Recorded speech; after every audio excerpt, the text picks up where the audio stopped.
Okay, alright. Welcome back to my YouTube channel. I'm Mandy's Vlog. Ito, talagang painit ng painit mga kaibigan.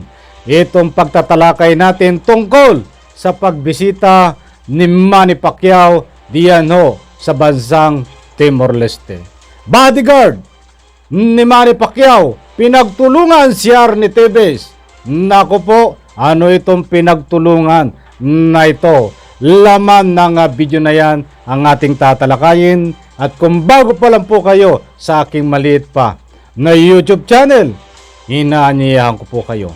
Please subscribe, sabay-sabay po nating i-like ang video na ito kung nagustuhan nyo po.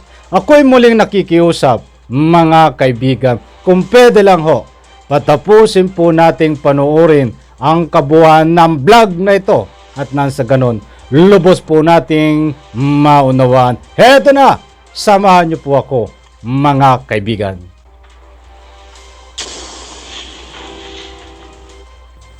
Yan na si Arnie Tevez, makikita niyo po nagkakaroon ng komisyon o pinapalaya so diyan sa may sasakyan ni Manny Pacquiao. At yun, hinawakan siya sa balikat ng bodyguard ni Pacman, pinapalaya so siya. Yung makikita nyo po diyan sa video, tinulak ng bodyguard ni Pacman. Nagkakaroon po ng kaunting komisyon. Sa punto pong iyan ay may darating na isang babae na nakapula na yan, di umano ang kumukupkup kay Arnie Tevez na malapit sa Prime Minister ng Timor-Leste. At yung pong sasakyan na yan, ayan, sasakyan ni Manny Pacquiao na sinisilip ni Arnie Tevez, subalit pinapalaya so si Arnie Tevez ng mga gwardya ni Manny Pacquiao.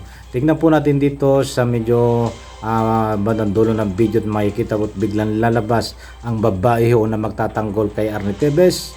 At isang sabi lang ng babae ay biglang tumigil ho itong mga nandiyan na ho ang babae na sinabihan ng mga gwardya na huwag galawin si Tevez. At biglang tumigil ho, nagkaroon ng pag-uusap mga kaibigan. Tingnan po natin ang patuloy.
Pasa tripod, pasa tripod.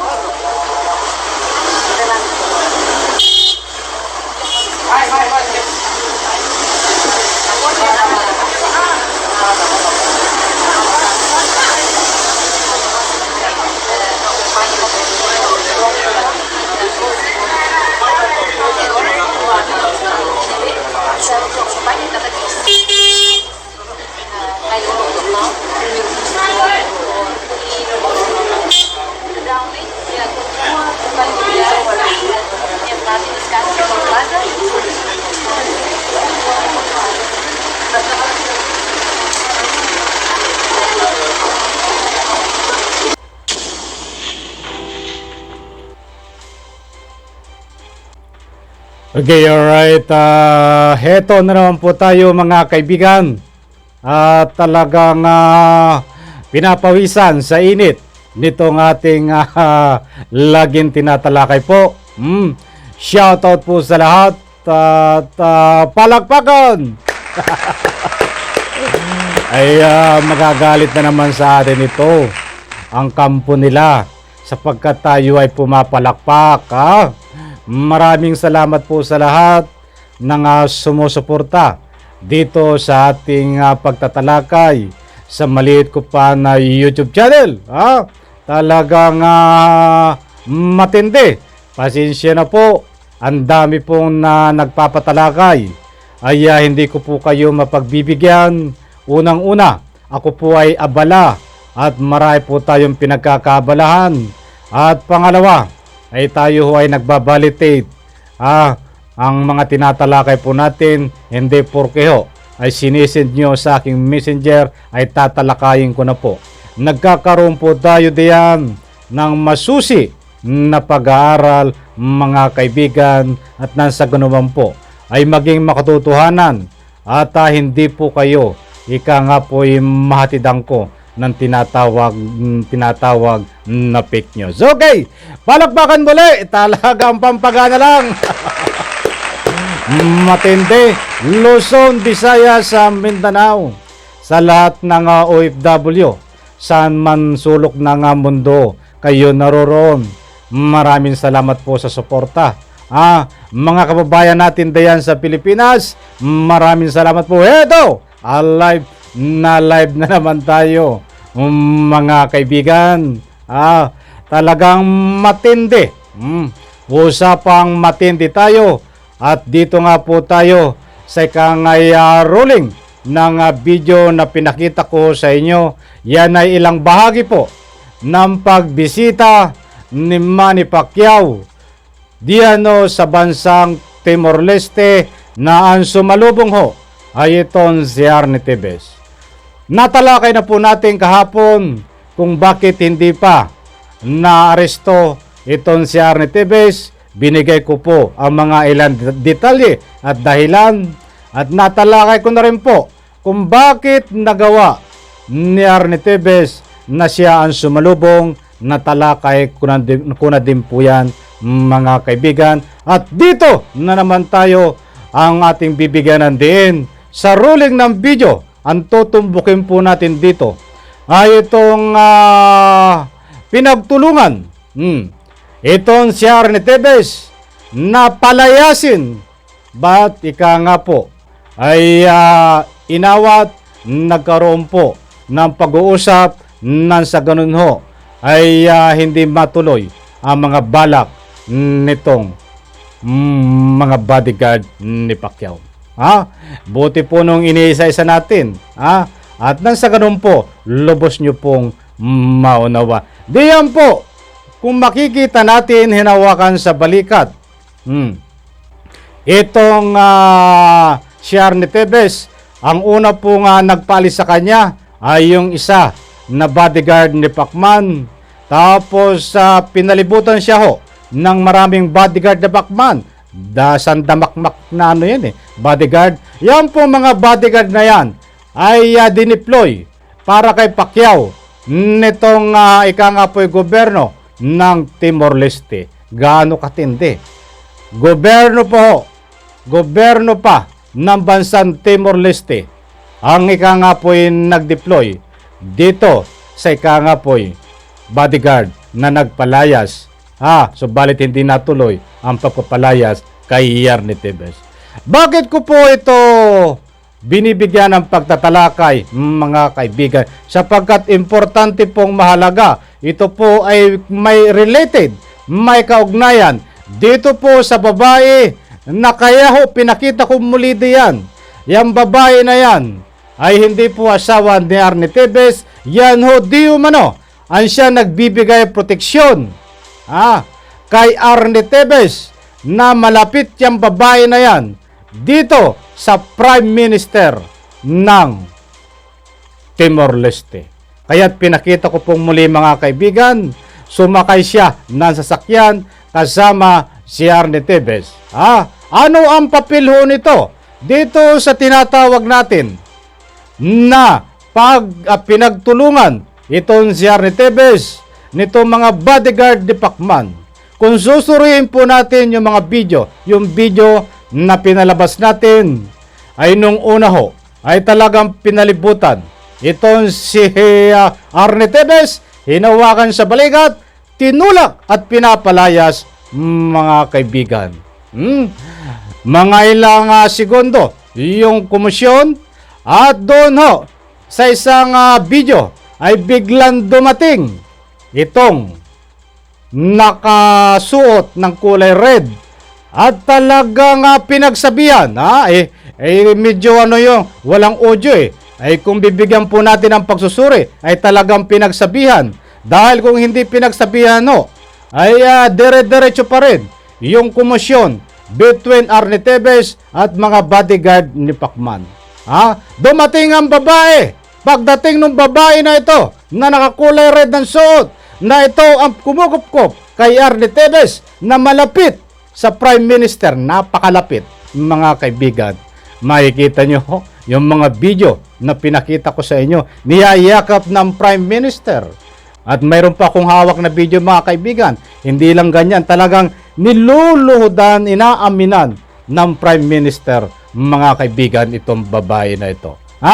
So, diretso tayo. Kita nyo ho. Talaga dumating yung babae, tumigil ho. Walang nangyari. Nandun pa rin si Arnie Tevez kasama ng babae. Hindi ho napigilan ng mga bodyguard na Pacman na talagang dapat mag-stay doon si Arnie Tevez hanggang sumakay ho sa sasakyan kasama ni Arnie Tevez at sinundan ho si Manny Pacquiao, mga kaibigan, doon sa kumboy. Kung tawagin ay kumboy, sunod-sunod yun sa sasakyan. Bakit po natalakay natin ito, mga kaibigan? Ganyan po katindi, ganyan po kalupit, ganyan po katigas, kalakas ang babae na yan. Diyan ho sa Prime Minister ng Ikangapoy, Timor-Leste. Kita mo, isang sutsot lang sa mga bodyguard ni Pacman, tumigil para maipagtanggol itong si Arnie Tevez, mga kaibigan. Kung wala ho itong babae na ito, hindi nyo alam, pagtutulungan talaga si Arnie Tevez. Sapagkat bawal na bawal ho yung kanya. Ay hindi naman siya kasama doon kung tutuusin Kaya nga may security, sandamakmak na security, ang bodyguard diyan ni Pacman. Makikita nyo po si video. Nasa ganun po, bigyan ng proteksyon si Pacman. Walang sino man makakalapit diyan. Nasa loob ng perimeter na nga po ay nasasakupan na nakapalibot na bodyguard. But nakapasok po si Arnie Tevez ay hindi naman siya bodyguard at hindi naman siya kilala. Mga kaibigan, malaking usapin po yan sa usapin ng security precaution.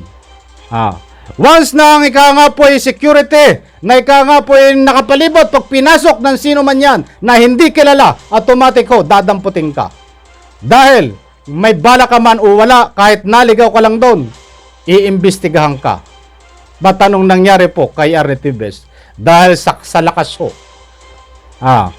kalupit ng kanyang protektor na babae na ito na nakikita nyo na siyang kumukukup sa kanya ay talagang sitting pretty pa rin si Arnie Tevez nung nakita nyo ho. Sumakay sa sakyan, hindi, nga po inimbestigahan man lang, mga kaibigan. Ganyan po kalupit. Bakit po natin tinatalakayan? Kung wala ho koneksyon, kung wala ho alam dito si Arnie Tevez sa mga nga po nangyayari tungkol kay Pacman sa pagpunta diyan sa Timor-Leste, mga kaibigan, naniniwala po ba kayo na walang alam? Ay bakit nandiyan siya, mga kaibigan? Ay naitanong ko na rin po yan at naipaliwanag ko na, hindi ko na po ulit-ulitin. Ang gusto ko lang ipunto dito ay ipahiwatig ay ito, kanyang nga po protector dito. Sino ang protector na ito? Yung babae na yan, kung gaano kalupit, kung gaano nga'y katindi, mga kaibigan. Sana nakuha nyo ang gusto kong ipunto dito, mga kaibigan. At hindi po tayo nagpapakalat ng fake news. At kung ano man ang naririnig nyo sa akin na mga public opinion, Yan po ay pawang nakabase diyan ho sa rolling ng video na pinapakita ko ho sa inyo. Maliwanag, pinagtulungan itong si Arnie Tevez para palayasin diyan ho sa perimeter na nasasakupan ng mga bodyguard ni Pacman, subalit hindi nagawang mapalayas dahil pinagtanggol, pinotektahan nitong kumukukup sa kanya na babae na malapit diyan ho sa Prime Minister ng Timor-Leste. Ha, talaga katindi mga kaibigan, di ba? Ay kung sa Pilipinas nangyari yan. At halimbawa, mayroon tayong bisita at napapiligiran ng mga bodyguard na Pilipino. Mayroon kang ibang lahi na basta pumunta na lang doon. Malaking usapin po yan sa security precaution. That is a SOP, Standard Operating Procedure, na pag mayroong ganyan po, dapat imbestigahan, dapat damputin. That's why, hindi po dinampot si Arnie Tevez dahil nga sa koneksyon diyan ho sa Timor-Leste na ang kumukup sa kanya ay itong babae na ito na malupit ang koneksyon diyan po sa Prime Minister ng Timor-Leste. Ako po ay nagpapaalala, muli kong uulitin, ang sinakyan po ng babae na yan at ni Arnie Tevez, ang plate number po ay kuhang-kuha. Nandiyan po sa video, mga kaibigan, ay baka po yung mga arresting officer na may mga binabalak na confidential, ay baka po nakakalimutan nyo, kitang-kita po sa video ang plate number. At dito nga sa puntong ito, ay ang pagkakalam ko, kapag ikaw ho ay sumuporta, sino man na na-declare na isang terorista, ay pwede ka hong imbestigahan, malaking question ho. Ay baka naman ho itong babae na ito ay pakigawan po ng paraan sa mga kinaukulan kung ano ho ba ang nakapaloob dito, kung bakit pinoprotektahan niya itong si Arnie Tevez. Okay, alright, shoutout po tayo mga kaibigan at ilang araw po tayo. Kung hindi nakapagpa-shoutout, pasensya na po ang aking boses. Audio ay medyo namamalat. Talagang pagod na pagod. Kaya pasensya na ho sa aking audio medyo basag. Franklin Sapdi ba? Tama, putol yung ano dito eh. Yung ikangay dito, yung pangalan. Always watching from San Mateo Rizal. Shoutout, maraming salamat. Salvacion. Ano ba to? Salvaciono. Pasensya na po, nagkamali ako. Nako, Sir Randy, opinion ko kung gagawin po talaga yan. Di pa kayo kasi gusto nyo po makapaghiganti kay PBBM. Maraming salamat sa inyong mga public opinion. Hindi kami naniniwala from user. Siyang ginawa na tulay mula Manila to Timor-Leste. User ang nakapangalan eh. Sayang, hindi nabanggit yung mga tunay na pangalan. Maripi Galbra, shoutout at maraming salamat. Kung gustuhin ni Pacquiao na makipagtulungan siya sa gobyerno natin, lukuhin mo Pacquiao si Donesia. Maraming salamat po. Esther Marab, iba talaga sila, maraming pera, kaya nabibili ni Pacquiao Tevez sa batas. Maraming salamat po.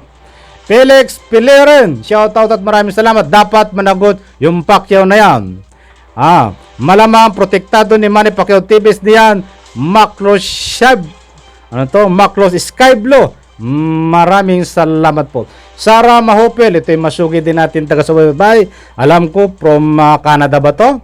Nasaan na ba? Mga sinungaling Sir Randy, bakit alam ni Tevez na dumating si Pacquiao at pumunta pa sa airport? Alam ng lahat na si Pacquiao isa ding sabongero kagaya din ni Tevez. Nako po, mga sinungaling, hindi kayo naniniwala sa sinabi nila. Maliwanag po sa ulo ni Mr. Clean ang pagsinungaling. God bless Sir Randy. Stay safe. No skip ads always. From Zara Mahopel. Maraming salamat po, Ma'am Sarah Mahopel, sa always hindi pag-skip po ng ads. Eto last pasensya na po, ako'y kukulangin sa oras. Ako idol, di mo sinashout out. Papang Bura. Papang Bura, maraming salamat. Shoutout po sa iyo. Pasensya na po, kukulangin tayo sa oras.